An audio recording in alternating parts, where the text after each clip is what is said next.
At some point in a first responder's career, they are likely to encounter a person with some type of disability who will need assistance.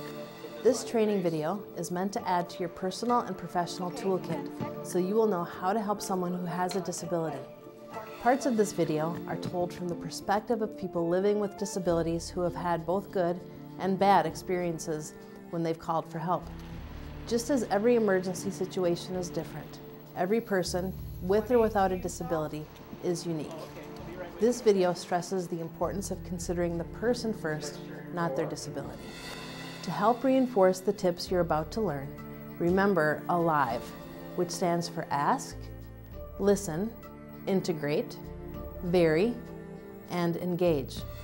When on the scene, ask the person how you can best assist them.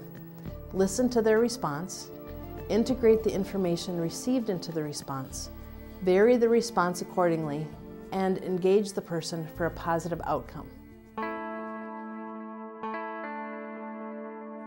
I was sitting on the edge of my bed, about to transfer into my wheelchair, but without warning, I blacked out. I completely lost consciousness and fell off the bed, face first to the floor. I was unable to move. I was jammed between the bed and the wall.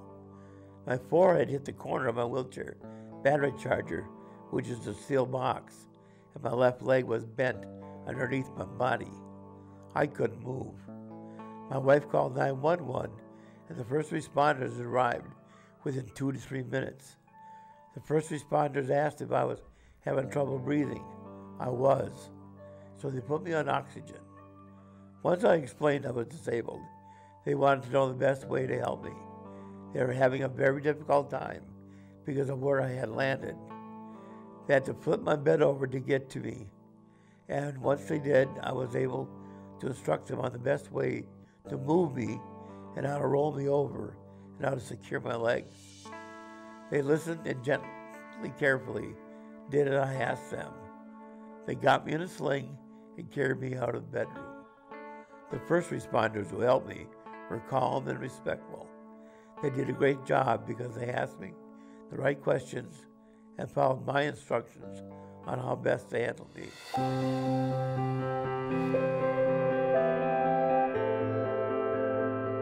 Always ask the person how you can best assist them. Ask if they have any physical limitations that may impact the situation. Follow their instructions.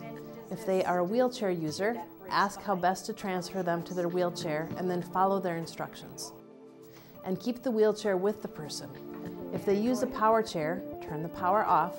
A power chair can weigh hundreds of pounds, so it may not be able to go along if the person has to be transported. Bring a manual chair if they have one that folds up.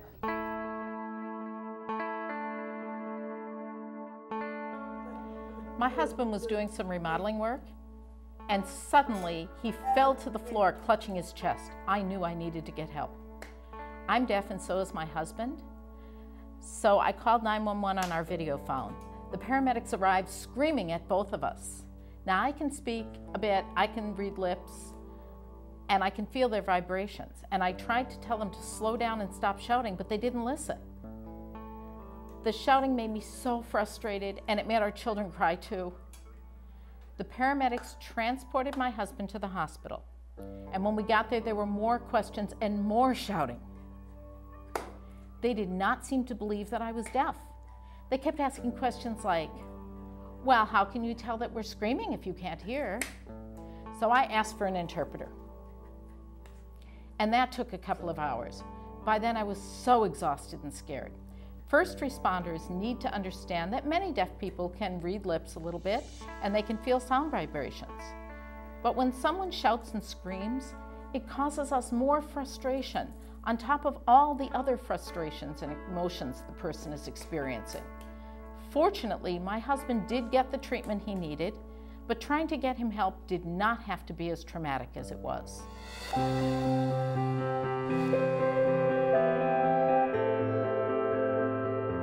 Listen to their response. Here's a better way to respond to a call involving someone who is deaf or hard of hearing. Repeat the questions as necessary and be patient. If a person is deaf or hard of hearing, designate one person to do the talking. Establish eye contact. Talk calmly and slowly. It is especially important to face directly towards the person in need so they can see your nonverbal cues in order to effectively communicate with you. Some deaf people can read lips, although this may be very difficult. It may be necessary to use a pen and paper.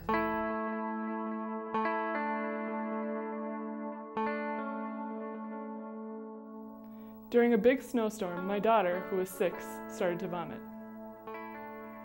She has diabetes, and I was concerned about her low blood sugar and her possible reaction. I called an urgent care hospital and talked to a nurse. The nurse didn't understand my concern about my daughter's blood sugar number and her insulin level. I was very nervous, and the situation was really intense. Nurse asked me questions, and I answered the best I could with the circumstances. Suddenly, an ambulance arrived at my house. I didn't ask for that, and I was mystified. A nurse told me that he had called for the ambulance. 3 paramedics came to my house, and my daughter did all the talking with them. I put down my concerns on paper, and I said that she was vomiting and she's diabetic. But paramedics were focused on her, not on me. I was very confused. I have no idea what they said to me. A nurse should have communicated with me and let me know what he was doing. I would have liked to have known that an ambulance was coming soon to bring my daughter to the hospital.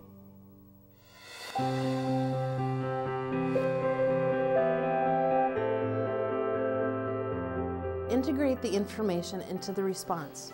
No matter who is asking for help, make sure you tell them what actions you are taking so they are not surprised. Just because someone has a disability does not mean they should be left out of the conversation. Emergency personnel need to understand that for many deaf people, English is not their first language.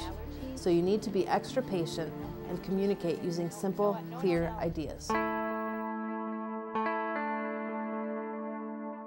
I just finished loading the laundry. I was about to head upstairs when I heard a loud explosion and a rush of water spraying against the closed door. By the sound of the water flowing and the vibrations on the door, I knew the water was full blast. As I slowly opened the door a crack, I was hit with a rush of very hot water and hot steam. I slammed the door quickly and started to freak out. I knew that if I went in to try to turn off the water, I would get burned by scalding hot water. Once I got upstairs, I called 911 and I told the operator I was blind and home alone. I explained what I had heard and that I needed help. At first, the operator said they do not usually send help when the call should be to a plumber. But because of the circumstances, a 911 supervisor obtained permission to dispatch the fire department. The firefighters who came to my house found the main water shutoff and the exploded water hose. They showed me where the water main was and how to turn off the water in an emergency. I hope this story will show that a call for help may not always fit into a simple category. Although this was not a medical call, I needed help right away, or it could have become a medical emergency.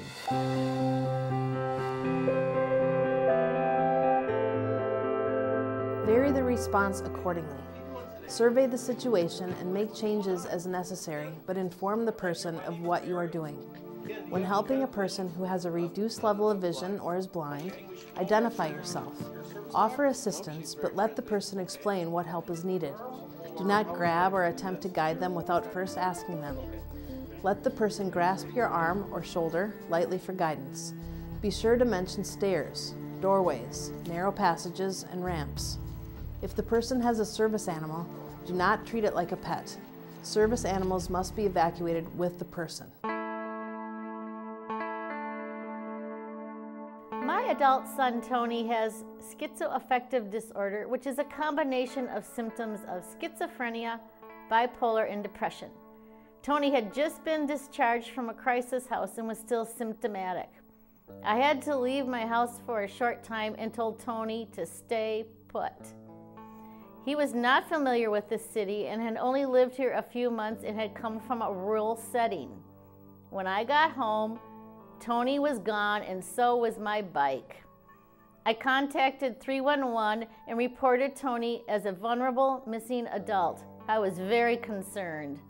Hours later in the wee morning, Tony was back home and he was yelling, "Mom, Mom, there's an officer outside and you're really gonna like him. Come on, Mom, you gotta meet him." I hugged my son and then opened the door and sure enough, there was an officer. He told me that he was patrolling and saw Tony hanging out with a group of very dangerous people. The officer said he recognized everyone in the group except Tony. So he watched and followed him for a bit until he had a chance to motion him over. Once the officer talked to Tony, he recognized that Tony was in a manic phase. The officer offered to put the bike in the trunk and drive Tony home. When Tony gets manic, everyone is his friend. The officer told me that this could have had a much worse outcome. Tony could have been beaten by the boys or worse. The officer had received crisis intervention training, so he knew how to respond. I'm truly grateful that the officer knew the area he was patrolling well enough to recognize that my son was out of place. I can only imagine the grave outcome if not for this officer intervening.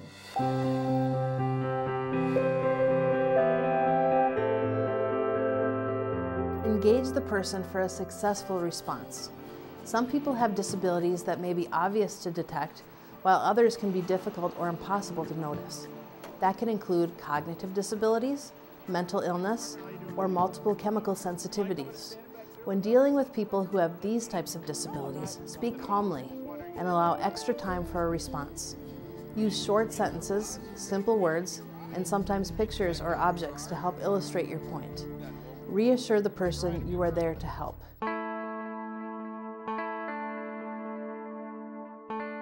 Alive.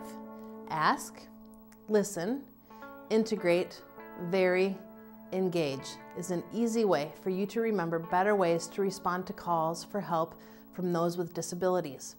Ask the person how you can best assist them. Listen to their response. Integrate the information received into the response. Vary the response accordingly, and engage the person for a positive outcome.